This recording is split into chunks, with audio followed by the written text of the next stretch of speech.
Right. Well, we're talking about back to school, parents getting ready to send kids back to school, and we want to make sure that they're ready for all that. And here with me is Cheryl Rohde. She's with the San Diego Center for Children. Good morning. And we're talking about, good morning, some different advice that parents may need at this time to get those kids ready and best prepared for school. And the first thing I know you want to talk about is establishing a routine, which is big in my house. Yes, routines help us all feel more prepared.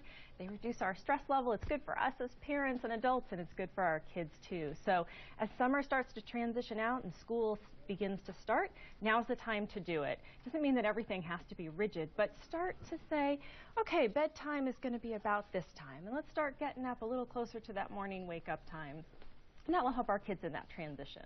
I was actually amazed by the amount of hours that it says kids should sleep between the ages of 3 and 5, 10 to 13 hours. Between the ages of 6 and 13, they need 9 to 11, and then teenagers 8 to 10 hours. Right, and lots of our teens are sleep deprived. They stay up late because that's their natural rhythm, and they're doing those homework assignments until 11 or midnight, and then they're up early in the morning to go to school. So whatever you can do as a parent to help your teen try to get closer to that 8 hours will help them be better students during the day.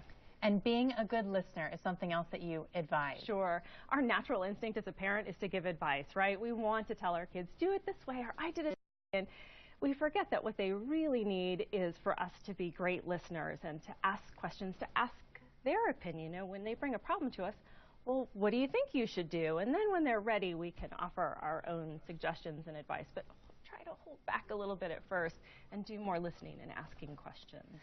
So let's also talk about children. You know, we make mistakes as we grow up, and you say it's important to let them do that and to fail at some time. Yes, and sometimes, again, that's the hardest thing to do as a parent. You know, we want to swoop in and we want to make sure our kids don't ever get hurt and that they're safe and that things go great for them. But making mistakes is part of our development. Our kids need to make mistakes so that they know, hey, I can figure things out, and they can be resilient. It builds confidence and character and problem-solving skills. So again, your instinct is to rush in and solve it. Take a step back, take a breath, and allow those mistakes to happen. Sometimes the homework isn't going to get done. Sometimes things aren't done perfectly, and that's okay. They learn quicker, I think, sometimes when we do that. We have time for one more. What's another piece of advice you want to give parents this morning?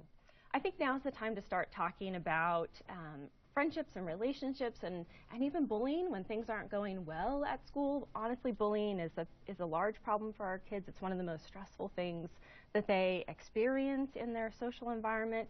So start talking about it a little bit before the school year starts, and ask about relationships and what are you worried about when school starts. There are some great websites out there, some anti-bullying websites that help parents to open up conversations and give suggestions about how to respond. Great advice. Thank you so much. Really appreciate it. Hopefully that makes the transition a little easier for both the parents and the kids. Absolutely. All right. Have a great rest of your day. Thank you.